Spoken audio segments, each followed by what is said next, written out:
ప్రపంచంలో ఎక్కడున్నా మీ గోత్రనామాలతో వేదమందిర్ నిర్వహించే ఆన్లైన్ పూజలు హోమాల ద్వారా దైవ అనుగ్రహాన్ని పొందండి.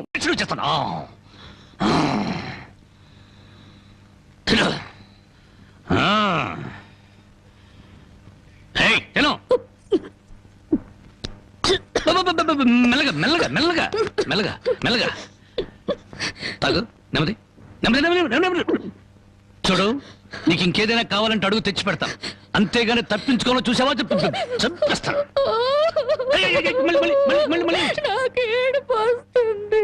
కడుపు వస్తే బాధపడాలి కానీ ఏడుపు వస్తే ఎందుకు బాధపడాలి? నీకు ఒక్క నిమిషం టైం ఇస్తున్నాను, కరువు తీయరా ఏడు.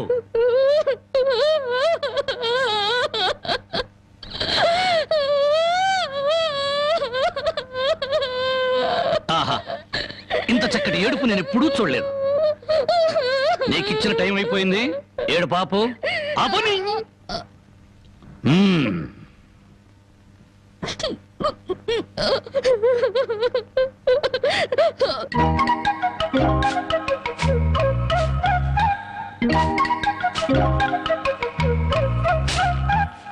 బామా బామా, ఇక్కడే తగలడ్డానే. సూపులొక చోట, పెళ్లిపోక చోట. ఏం కూర చేసావు? అవును, ఏంటి లోపలికి తొంగి తొంగి చూస్తున్నావు? అబ్బే, బావ ఎక్కడున్నాడా అని. బావ ఇంతసేపు ఇంట్లో ఉంటాడా? ఎప్పుడో వెళ్ళిపోయాడు.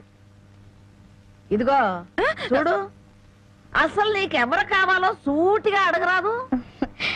అది కాదే బామ్మ, బావెవరో అమ్మాయిని ఎత్తుకొచ్చాడటగా.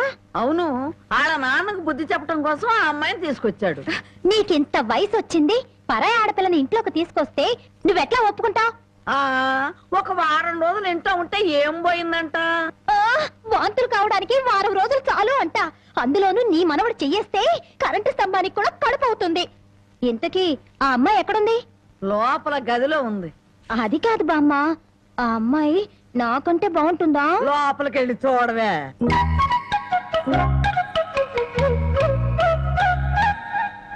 ఓ అమ్మాయి, నాకంటే చాలా అందంగా ఉంది. నీ పేరేమిటి? జానకి. ఏం చదివావు? 10th క్లాస్ పాస్ అయ్యాను. అమ్మో, నాకంటే 2 క్లాసులు ఎక్కువే చదివావు. లేచి నిలబడు. ఎందుకు? లెమ్మంటుంటే. ఒక్క మాటలో చెప్పాలంటే అన్నింట్లోనూ నాకన్నా నువ్వే బాగున్నావు.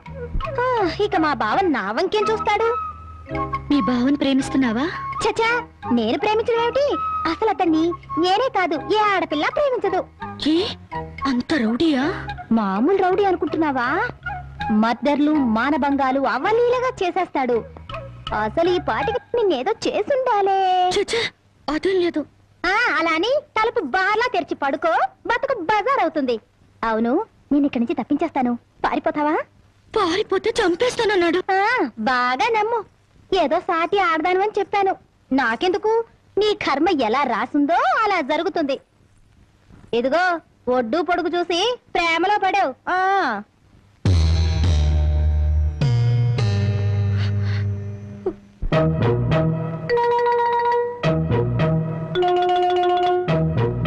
ఆ రాంబాబు గారు అమ్మాయి గారిని బలవంతంగా తీసుకెళ్తాడా? సమయానికి నేను ఊళ్ళో లేకపోవడం సరిపోయింది, కానీ ఉన్నట్టయితే ఒక శవం లేచిపోయింది. మరి ఆ సమయానికి ఎక్కడ తెచ్చావు? ఆ శవం నాదే అవుద్దని అనుమానం వేసి నా శవాన్ని నేనే కాపాడుకున్నా. ఏడ్చావులే. అమ్మాయిని తీసుకొచ్చి వాడికి తగిన బుద్ధి ఎలా చెప్పాలని నేను ఆలోచిస్తుంటే నీ పిచ్చివాడేమిటి? పోనీ మనమే పోలీసులకు ఫోన్ చేస్తే? మామ అల్లుళ్ళు జైలుకి, మనం బెయిల్కి. మరి ఏమనుకున్నారు? ఈ విషయం పోలీసుల దాకా వెళ్ళిందంటే పసిబిడ్డను చంపినందుకు అల్లుణ్ణి కాపాడినందుకు మామని, పోలీసులు వీళ్ళిద్దరిని పోలీస్ స్టేషన్ లో పెట్టి చెత్త కొడుతుంటే పసిపిల్లలు ఏడ్చినట్టు ఏడుస్తారు. సముదాయించడానికి కూడా ఎవరు రారు. అయ్యగారు, ఏ గొడవ లేకుండా అమ్మాయి గారితో అన్ని విషయాలు మాట్లాడి నేను తీసుకొచ్చేస్తాను కదా. అమ్మగారు, దారిలో తినడానికి కాసిన ముడుకులు సంచులు వేసి ఇవ్వండి. మద్దర్లు మానభంగాలు అవలీలగా చేసేస్తాడు. మద్దర్లు మానభంగాలు అవలీలగా చేసేస్తాడు.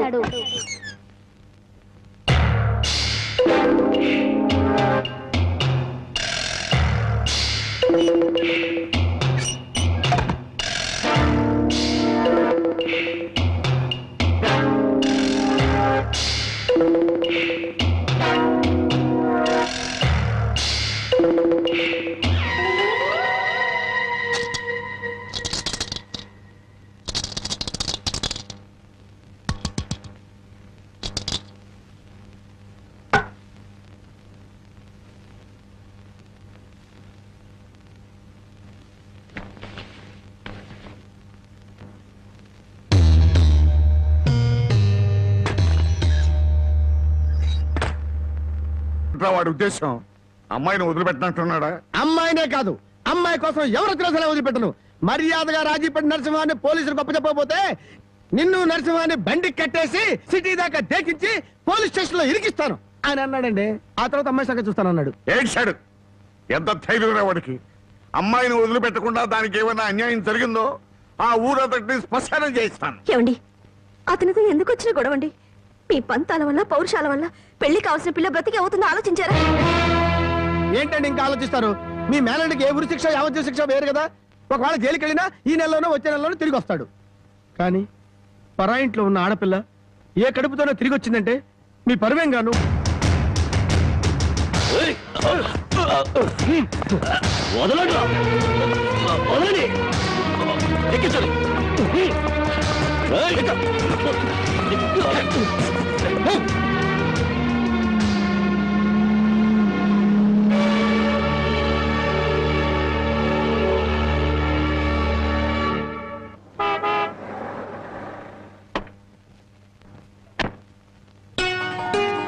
నమస్కారం బాబు. రండి బాబు, రండి. మీలాంటి పెద్దలు మా ఇంటికి రావడం మా అదృష్టం. మర్యాదలు చాలు, మా అమ్మాయిని మాతో పంపించండి. శ్రావణ శుక్రవారం కదా బాబు, పూజ చేసుకుంటుంది. అమ్మా జానకి, జానకి, ఎవరు వచ్చారో చూడు.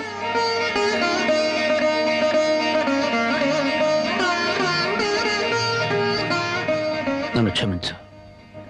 ఒక దుర్మార్గుని జైలు తోయించడానికి నేను దుర్మార్గుని కావాల్సి వచ్చింది.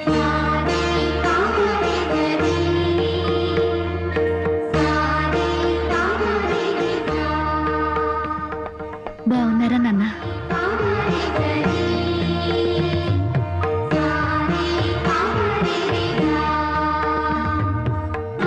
చల్లగా నూరేళ్ళు బ్రతుకమ్మా.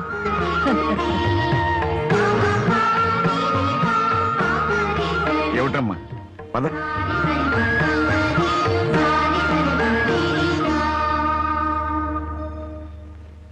పదమ్మా.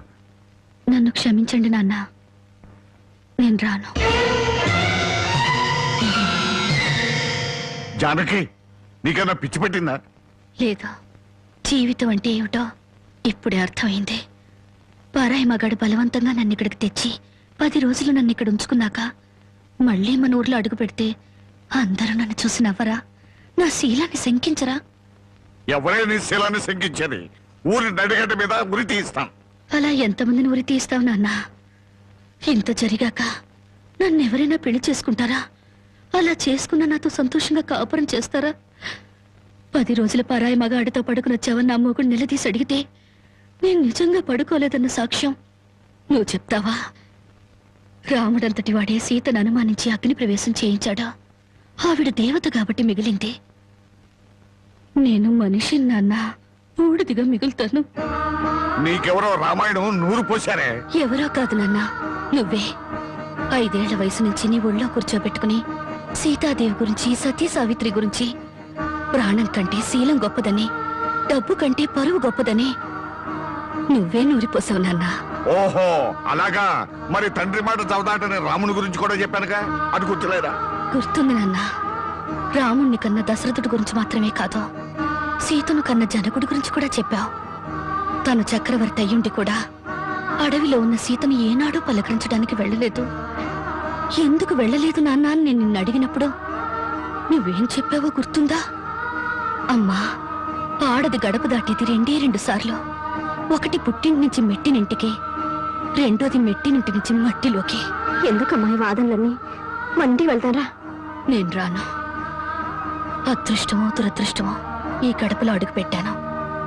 బయటకు అడుగు పెట్టడం అంటూ జరిగితే అది మట్టిలోకి. ఒసేయ్, మన ఆస్తులు నగలో కొట్టేయడానికి నీకెవరో చేతపడి చేయించారే. నేను జీవితాన్ని గురించి మాట్లాడుతుంటే మీరు ఆస్తుల గురించి, నగల గురించి మాట్లాడుతున్నారు.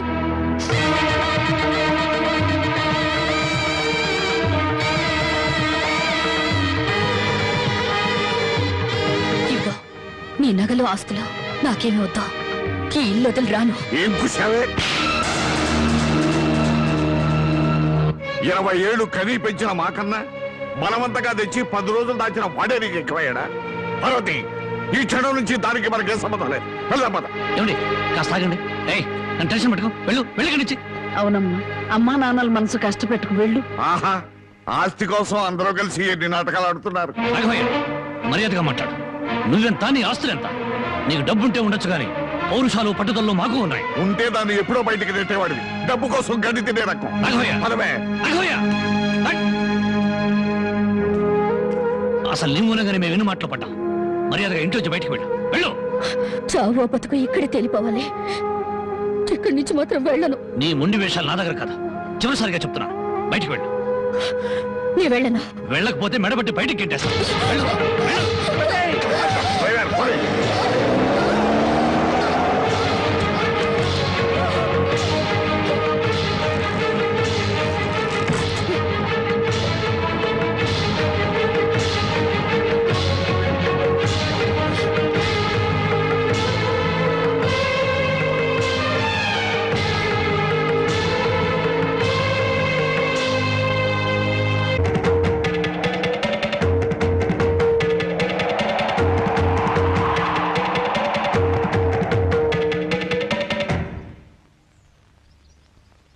ఈ దేశంలో ఓ ఆడది ఏనాడైతే స్వతంత్రంగా ఇంత ముద్ద తిరగలుగుతుందో ఆనాడే దేశానికి నిజమైన స్వతంత్రం వచ్చిందని గాంధీ గారు చెప్పారు.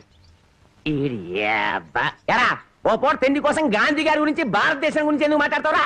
అది కాదండి, ఒక భారతీయ పేగు ఆకలికి మాడిపోకూడదు కదా అని మాట్లాడాను సార్. చాలే ఊరుకోండ్రా. అందరికీ న్యాయం చెప్పే రాంబాబు నీకు అన్యాయం చేయడు. రామ్మ,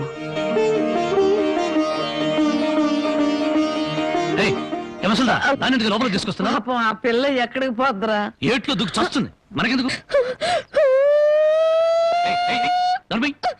నేను నిన్ను తీసుకొచ్చినందువల్ల నీ జీవితం పాడైపోయిందని ఊళ్ళో వాళ్ళందరూ నిన్ను అనుమానిస్తారని మీ నాన్నతో చెప్పావే. నేను నిన్ను తీసుకొచ్చిన రోజైంది. ఏనాడని నేను ముట్టుకుంటానా?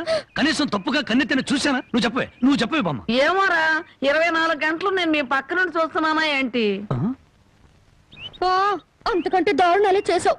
చెప్పుకోవాలంటే నాకు సిగ్గుగా ఉంది. చూసావా బామ్మ, అతని మనసులో నన్ను చేసుకోవాలని లేకపోతే పెళ్ళాన్ని పిలిచినట్టు పిలుస్తాడా? ఏ ఆడపిల్లనైనా రామ్మా బొమ్మ అని పిలిచే మనిషి నన్ను మాత్రం అటు రావే ఇటు రావే అని పిలిచాడా లేదా? దేనికి రమ్మన్నాడో తెలియదు గాని రావే పోవే అని మాత్రం అన్నాడు. నన్ను ఎత్తుకొచ్చిన రోజున నువ్వు పక్కనుండగానే ఆయన చేతనే నాకు అన్నం తినిపించాడా లేదా? తినిపించాడు. అది ఆకలితో ఎక్కడ మైకం వస్తుందోనని పసిబిడ్డకు తినిపించాను. అది తప్ప. మరి ఆ రోజు నీ వండి పెట్టిన చేపల కూర మొత్తం తినేసి దీన్ని కట్టుకోబోయేవాడు చాలా అదృష్టవంతుడని ఒక రకంగా చూశాడా లేదా? చూశాడు. ఎప్పటికిప్పుడు కట్టుకున్న పెళ్ళాన్ని పట్టుకున్నట్టు నా చేయి పట్టుకుని బరబరబర లాక్కెళ్ళారే. ఎందుకు లాక్కెళ్ళినట్టు? ఇలా చేయాల్సిందంతా చేసేసి నేను నిన్ను తాకానా, నేను నిన్ను చూశానా అని అడుగుతున్నారు.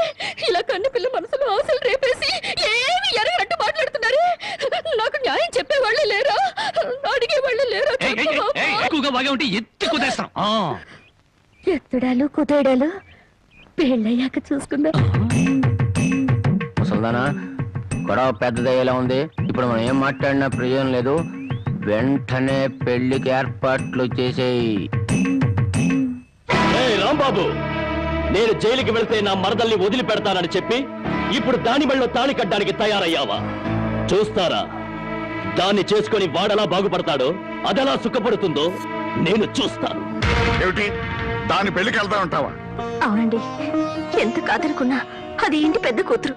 దాని పెళ్లికి వెళ్ళకపోతే ఊళ్ళో నలుగురు ఏమనుకుంటారు? ఎవరేమనుకున్నా నాకు అనవసరమే.